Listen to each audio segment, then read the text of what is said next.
Occasion ఏదైనా location ఎక్కడైనా తెలుగువారి వేడుక అంటే ఆలివ్ మిఠాయి ఉండాల్సిందే. ప్రస్తుతం మనతో పాటు లైవ్ కాల్ అందుబాటులో ఉన్నారు జేడి లక్ష్మీనారాయణ గారు. జై భారత్ పార్టీ వ్యవస్థాపక అధ్యక్షులు, అలాగే మాజీ సిబిఐ జేడీ కూడా. పైగా ఆయన ఇంతకుముందు యాంటీ టెర్రరిస్ట్ స్క్వాడ్ కి పనిచేస్తున్నారు. ఆయనతో మాట్లాడదాం. ఆపరేషన్ సింధూర్ పై ఆయన ఏం చెప్తారో ఒక్కసారి చూద్దాం. సార్ నమస్తే అండి. నమస్తే నిరుపమ్ గారు.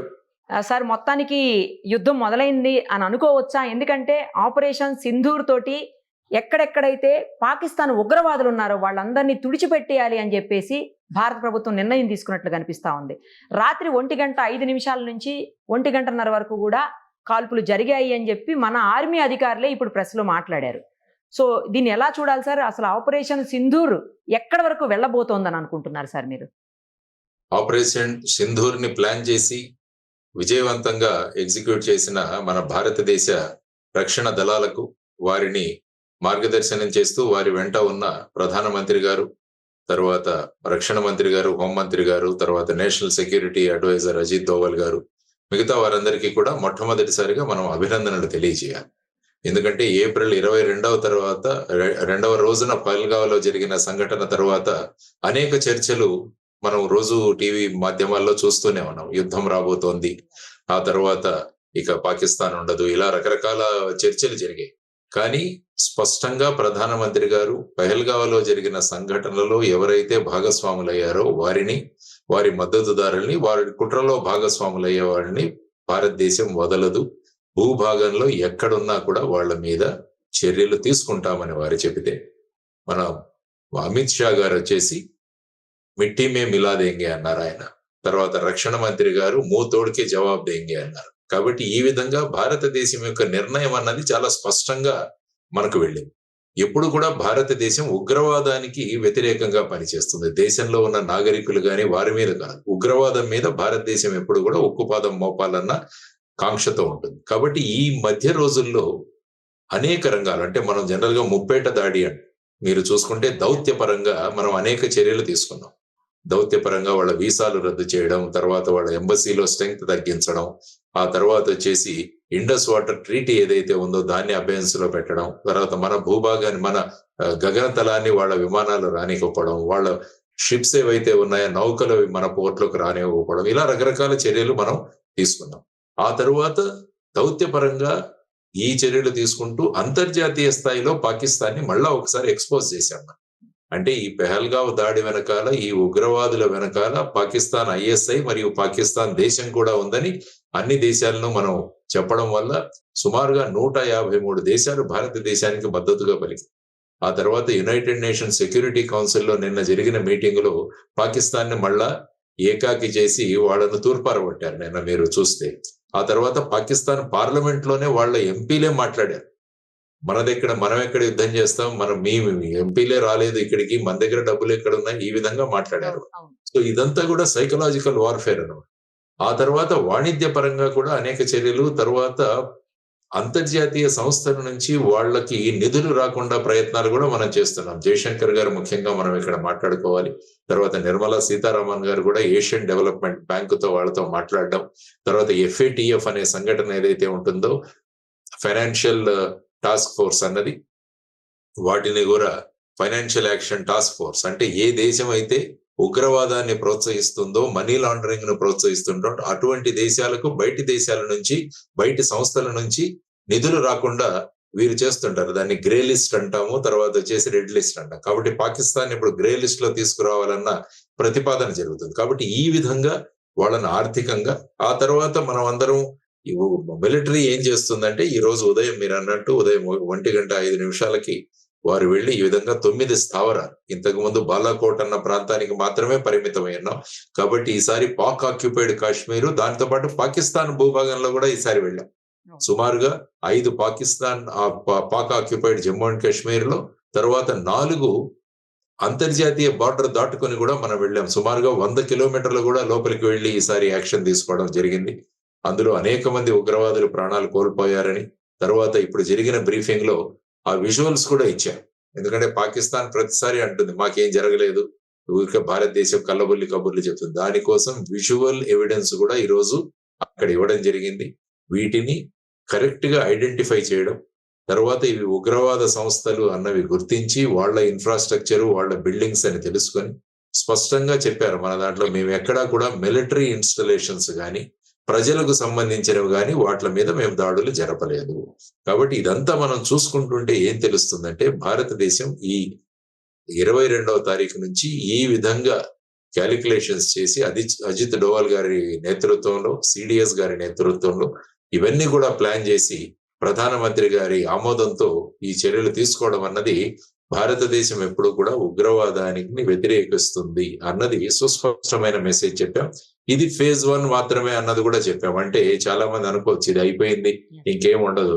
కాబట్టి ఇది ఫేజ్ 1 మాత్రమే. ఆ తరువాత ఇది కొనసాగాలి యాక్చువల్ గా. అంటే కేవలం మిలిటరీ దాడులు మాత్రమే కాదు, మనం ఏ విధంగా అంతర్జాతీయంగా దీని మీద ప్రెషర్ సృష్టించాలో అది మరిచిపోకుండా దీన్ని ముందుకు తీసుకువెళ్ళగలిగితే ఏంటంటే పాకిస్తాన్లోని ఉగ్రవాదాన్ని మనం బయటికి తీయొచ్చు అన్నది ప్రధానంగా భారతదేశం ముందుకు తీసుకువెళ్ళాలన్నది మనం కోరుకోవాలి. సార్ యాక్చువల్లీ ఈ రోజు మాక్ డ్రిల్ పెట్టున్నారు మొత్తం దేశవ్యాప్తంగా పలు ప్రాంతాల్లో, మనకు కూడా హైదరాబాద్ లో ఒక 4 ప్లేసెస్ లో పెట్టున్నారు. దాన్ని కూడా ఆపేసినటువంటి పరిస్థితి. అంటే ఆపరేషన్ సింధూర్ ని కంటిన్యూ చేస్తారు అనే ఒక మెసేజ్ ఇస్తున్నట్ట సార్, లేకపోతే దీన్ని ఇంకా తీవ్రతరం చేయబోతున్నారనా? అసలు ఏ రకమైన మెసేజ్ ఇచ్చారు సార్? పెట్టినటువంటి మాక్ డ్రిల్ ఎందుకు ఆపాల్సిన పరిస్థితి వచ్చింది?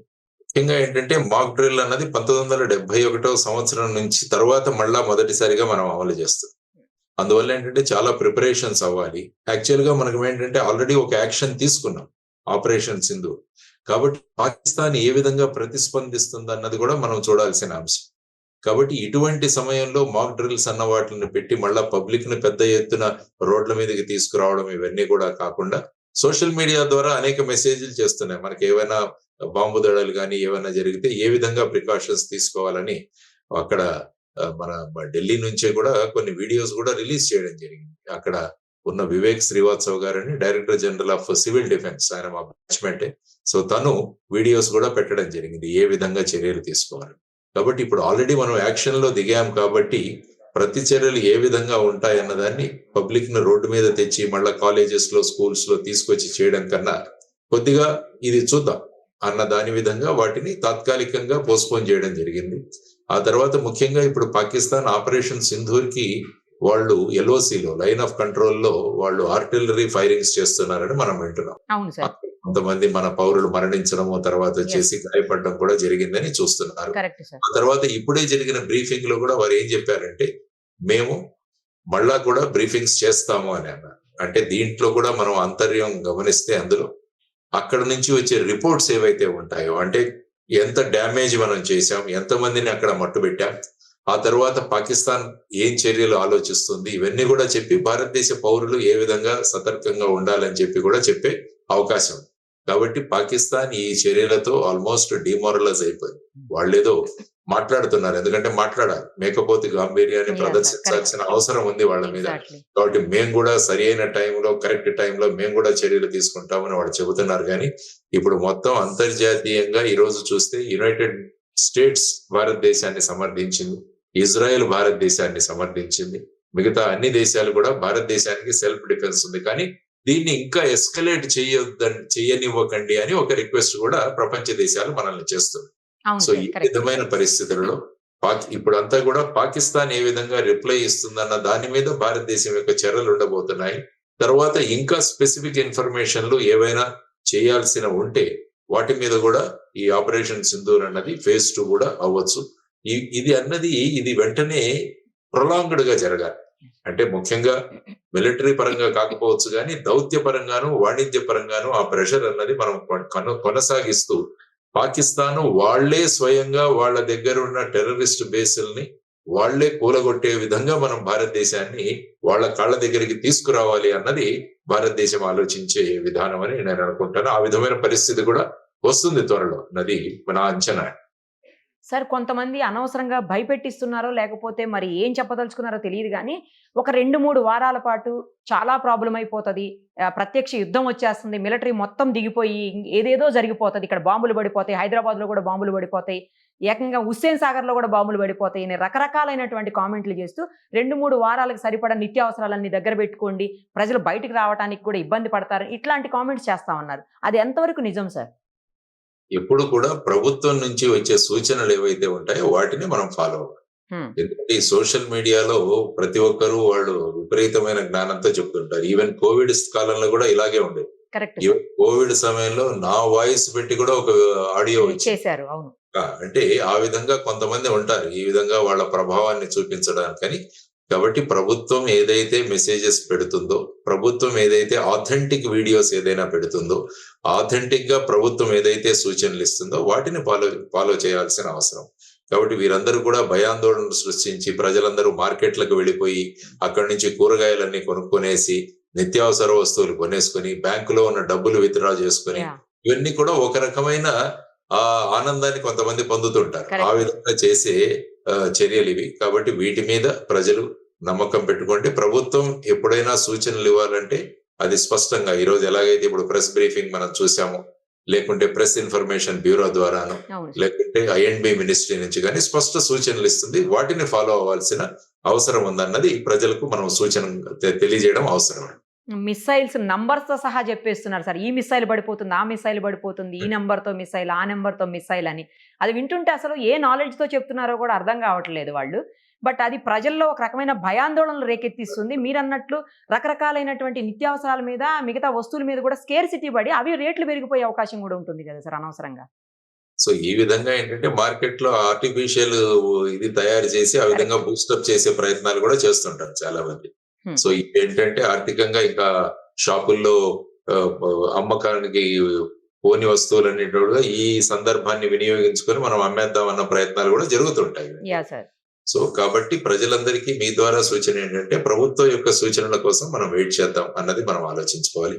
పాకిస్తాన్ ఎప్పుడు కూడా భారతదేశం మీద అటాక్ చేసే ధైర్యం లేదు. వాళ్ళు ఎప్పుడు కూడా అప్రత్యక్ష యుద్ధమే చేస్తారు. ప్రత్యక్ష యుద్ధం చేసే ధైర్యం లేదు వాళ్ళకు. అందుకనే వాళ్ళు ఇంతకు ముందు కూడా చూస్తే ఉగ్రవాద దాడులు కానీ, లేకుంటే ఈ నార్కోటిక్స్, ఈ మాదక ద్రవ్యాలు మన దేశానికి పంపించడం కానీ, లేకుంటే ఫేక్ కరెన్సీని భారతదేశంలో పుష్ చేయడం కానీ ఇలాంటివి చేస్తుంటారు వాళ్ళు. సో ఆ విధంగా ఫుల్ ఫ్లెడ్జ్డ్ యుద్ధం అన్నది నేను మొదటి నుంచే చెబుతున్నాను, అది రాదు. దానికి ఈ రోజు భారతదేశం స్పందించిన విధానం కూడా స్పష్టంగా ఉంది. మనకి టెర్రరిస్టులు టార్గెట్ గా, టెర్రర్ క్యాంప్స్ టార్గెట్ గా, టెర్రరిస్ట్ ఇన్ఫ్రాస్ట్రక్చర్ టార్గెట్ గా భారతదేశం లిమిటెడ్ యాక్షన్ తీసుకుంది. ఎక్కడ మిలిటరీ స్ట్రక్చర్స్ కానీ, పబ్లిక్ చెందిన బిల్డింగ్స్ కానీ మేము టార్గెట్ చేయలేదు. ఎందుకంటే మళ్ళా పాకిస్తాన్ విక్టిమ్ కార్డు తీస్తుంది. ఈ విధంగా నష్టపోయాము, ఈ విధంగా మేము విక్టిమ్స్ గా ఉండిపోయాము అని కార్డు తీయకుండా భారతదేశం సుస్పష్టంగా చెప్పింది, our fight is against terrorism, our fight is against terrorist infrastructure, our fight is against indoctrination, our fight is against terror base camps, our fight is against terror launch pads అన్నది సుస్పష్టంగా operation Sindoor phase 1 లో తెలియజేశారు. ఇప్పుడు వాళ్ళ reaction బట్టి next phases ఉంటాయన్నది మనం ఆలోచించుకోవాలి. సార్ ఒకవేళ నిజంగానే ప్రత్యక్ష యుద్ధం వచ్చింది అనుకున్నా కూడా అది ప్రతి స్టేట్ ని, లేకపోతే ప్రతి సెంటర్ ని, అంటే లైక్ హైదరాబాద్, వైజాగ్ ఇలా, లేకపోతే బెంగళూరు, లేకపోతే చెన్నై, ఇలా అన్ని సెంటర్స్ ని కూడా ఇబ్బంది పెట్టేటువంటి పరిస్థితి, లేదంటే అన్ని సెంటర్స్ ని కూడా నాశనం చేసేటువంటి పరిస్థితులు ఉంటాయా సార్ అసలు? ముందు వాళ్ళ విమానం మన భూతలం, మన గగనతలంలోకి రావాలి కదా. వాళ్ళు ఏదైనా చేయాలంటే వాళ్ళు ముఖ్యంగా చేసేది ఏంటంటే వైమానిక దాడులు చేస్తారు. వాళ్ళ భూభాగం వదిలి భారతదేశంలోకి రాగానే వాళ్ళకు విమానాలు కూలిపోతాయి. There is no doubt. ఆ విధమైన రాడార్ సిస్టమ్ ఉంది మన దగ్గర, ఆ విధమైన మిసైల్ సిస్టమ్ ఉంది, ఆ విధంగా ఎయిర్ క్రాఫ్ట్ లను ఐడెంటిఫై చేసే సిస్టమ్స్ ఉన్నాయి, మనం సర్ఫేస్ టు ఎయిర్ మిసైల్స్ ఉన్నాయి మన దగ్గర.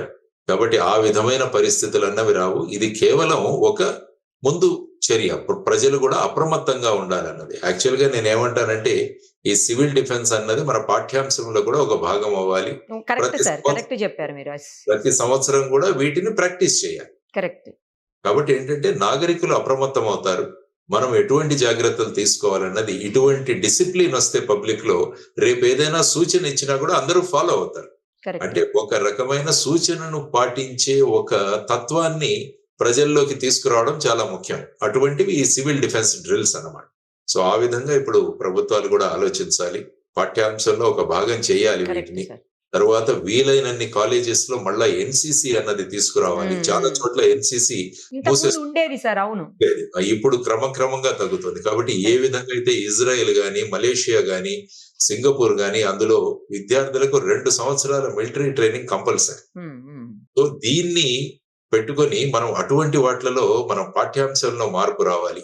తరువాత ప్రజలలో జాతీయ భావన అన్నది ఒకటి పెంపొందించాలి. కాబట్టి ఇప్పుడు ఈ ఇన్సిడెంట్ వల్ల ప్రజలందరూ కూడా దగ్గరికి వచ్చారు.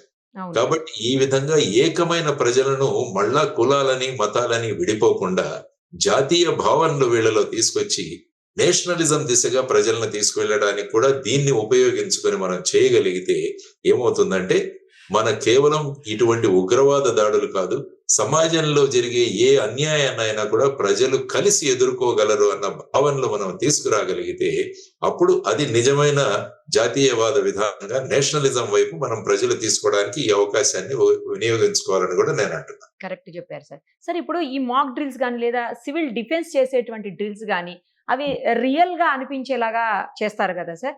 అవి వాటి వల్ల ఎంతవరకు ఉపయోగం ఉంటుంది అని కూడా ఒక చర్చ నడుస్తా ఉంది సార్. అనవసరంగా భయపెట్టించడం తప్పించి దీనివల్ల ఉపయోగం ఏముందని కొంతమంది మాట్లాడుతున్నారు. లేదు, రాబోయే యుద్ధానికి వీళ్ళని సన్నద్ధం చేస్తున్నారని కొంతమంది మాట్లాడుతున్నారు. అంటే ఏంటంటే ఇందులో ప్రజలను ఇన్వాల్వ్ చేయడం చాలా అవసరం. అంటే ఏమవుతుందంటే ఇది కేవలం ఆర్మీ వాళ్ళ విషయం, మాకు సంబంధం లేదు ఇలా యా అనుకుంటారు. సార్. అలా కాకుండా ఒక దేశంలో ఉన్న పౌరులుగా మనం అందరం కూడా రెస్పాండ్ అవ్వాలి అన్న ఒక బాధ్యతాయుతమైన ప్రవర్తన. అది ఒక ప్రవర్తనను తీసుకొచ్చే ఒక మార్గం ఈ సివిల్ డిఫెన్స్.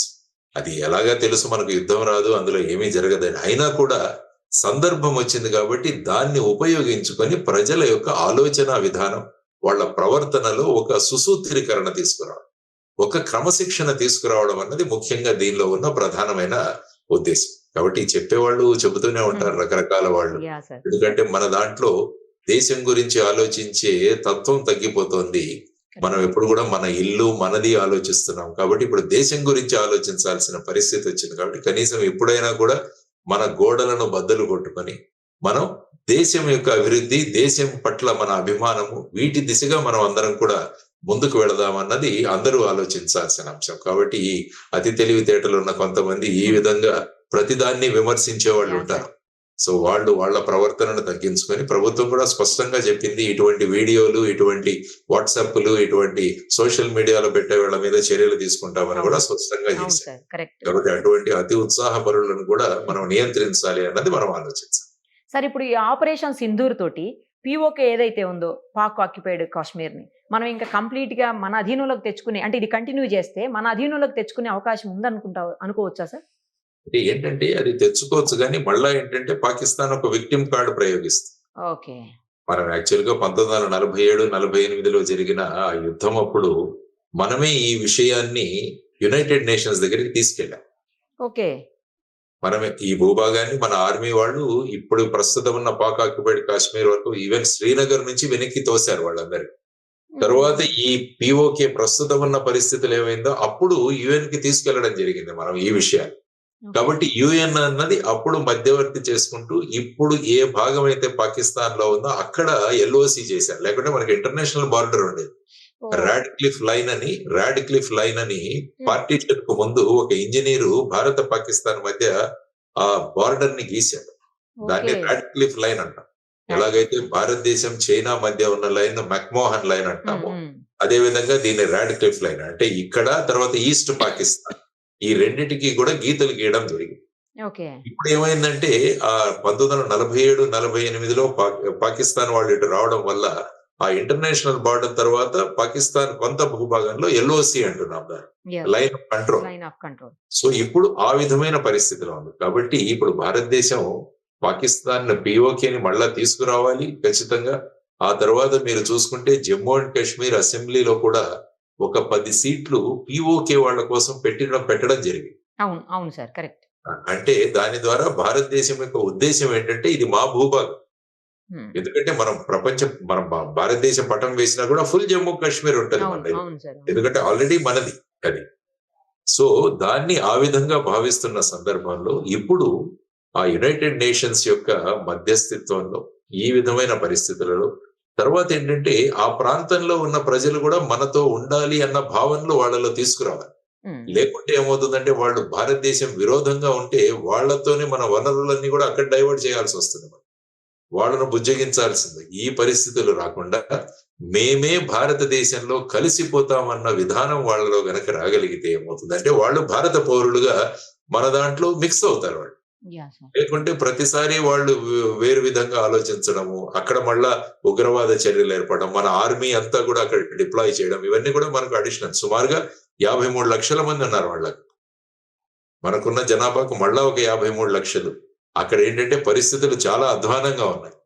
వాళ్లకు మళ్ళా ఉద్యోగాలు, వాళ్లకు మళ్ళా ఈ మన పథకాలు ఇవన్నీ అమలు చేసే కన్నా అక్కడి ప్రజల సంసిద్ధత, మేము ఇంకా భారతదేశంతోనే ఉంటామని వాళ్ళలో మార్పు తీసుకొచ్చి అప్పుడు యునైటెడ్ నేషన్స్ వాళ్ళ మధ్యస్థంతో మనం కలుపుకోగలిగితే ఏమవుతుందంటే ఆ కలయిక అన్నది సినర్జీతో కలుస్తుంది. లేకుంటే వ్యతిరేకంగా కలుపుకుంటూ ఉంటే ప్రతిసారి మనకు సమస్యలే ఉంటాయి. కాబట్టి ఆ విధంగా ప్రస్తుతం ఉన్న దాంట్లో ఆ విధమైన చర్యలు తీసుకుంటూ ముందుకు వెళతారన్నది నేను అనుకుంటాను. అప్పుడు ఆ విధంగా ఉండబోవచ్చు అని నేను అంటాను. సార్, ఈ రాబోయే సమీప దూరంలో ఎలాంటి సిచ్యుయేషన్స్ మన ఇద్దరి మధ్యన అంటే పాక్కి మన ఇండియా మధ్యన నెలకొనబోతున్నాయని మీరు అనుకుంటున్నారు సార్? పాకిస్తాన్ భారతదేశం మధ్య ఇక పాకిస్తాన్ సరెండర్ అయిపోవాలి. ఉమ్, పాకిస్తాన్ సరెండర్ అయిపోయి మా భూభాగంలో ఉన్న టెర్రరిజాన్ని మేము మట్టు పెడతామన్న దీనికి ప్రపంచ దేశాలన్నీ కలిసి పాకిస్తాన్ ని తీసుకురావాలి. ఆ విధంగా తర్వాత ఒక ఇంటర్నేషనల్ మానిటర్డ్ ఒక గ్రూప్ అన్నది ఏర్పడి వాళ్ళు నిజంగా చర్యలు తీసుకుంటున్నారా లేదా అన్నది కూడా మానిటర్ చేయాలి. లేకుంటే వాళ్ళు ఏం చెప్తారు, మేము అందరినీ మట్టు పెట్టామంటారు. ఉమ్, కుదరదు. ఎలాగైతే మనం ప్రపంచ దేశాల్లో ఉన్న ఒక ఫోర్స్ ని గనక మనం అక్కడికి తీసుకురాగలిగితే వాళ్ళ సూపర్విజన్ లో ఈ టెర్రర్ క్యాంపులు గాని వీటన్నిటి మీద చర్యలు జరిగి ఎప్పుడైతే ఆ ఇంటర్నేషనల్ బాడీ సర్టిఫికేట్ ఇస్తుందో ఇక పాకిస్తాన్ లో ఈ విధమైన టెర్రరిజం లేదు, క్యాంప్స్ లేవని, అప్పుడు అది మనం నమ్మాలి. లేకంటే ఏంటంటే అక్కడ రక్త బీజుడు లాగా దాని నుంచి పుడుతూనే ఉంటారు. ఎన్నిసార్లు చేసినా కూడా వాళ్ళు పుడుతూనే ఉంటారు. కాబట్టి ఈ టెర్రరిస్ట్ల పుట్టుక అన్నది మనం టోటల్ గా ఎలిమినేట్ చేయగలిగితే, అది అందరి యొక్క కోఆపరేషన్ తో గనక చేయగలిగితే అప్పుడు ఏమవుతుందంటే పాకిస్తాన్ మీద ప్రెషర్ ఉంటుంది. ఆ దిశగా భారతదేశం దీన్ని ముందుకు కొనసాగించాలి అన్నది మనం అంతా కూడా కోరుకుంటాం. సార్, లేటెస్ట్ గా అమెరికా అధ్యక్షుడు ట్రంప్ చేసినటువంటి కొన్ని వ్యాఖ్యలు కూడా దుమారం లేపుతున్నాయి సార్. రెండు దేశాలు సంయమనం పాటించాలి, యుద్ధానికి పోవద్దు అని చెబుతూ రెండు స్ట్రాంగ్ కంట్రీస్ రోడ్డు మీదకి వచ్చి కొట్టుకోవటం కరెక్ట్ కాదు అనమాట. ఎవరు స్ట్రాంగ్ కంట్రీ ఇక్కడ? ఎందుకు పాకిస్తాన్ స్ట్రాంగ్ కంట్రీ ఈ రకంగా అయింది అని చెప్పేసి చాలా మంది దానికి నిరసన వ్యక్తం చేస్తున్నటువంటి పరిస్థితి. సార్, ఆయన ఎందుకు అలా మాట్లాడారంటే ఆయన ఉద్దేశం ఏం చెప్పదలుచుకున్నాడు ఆయన అందులో? ఎందుకంటే పాకిస్తాన్ అన్నది అమెరికాతో చాలా రోజులు దగ్గరగా ఉండేది. Yeah sir. ముఖ్యంగా ఆఫ్ఘనిస్తాన్ లో వాళ్ళు అక్కడ ప్రభుత్వాన్ని కూలదోయడానికి కమ్యూనిస్టు ప్రభుత్వాన్ని అప్పుడు తాలిబాన్ అనే ఒక సంస్థను స్థాపించి పాకిస్తాన్ మద్దతుతో వాళ్ళందరినీ తయారు చేసి అక్కడ పంపించారు. అవును. తర్వాత ఈ తాలిబానే ఏకుకు మేకై కూర్చు.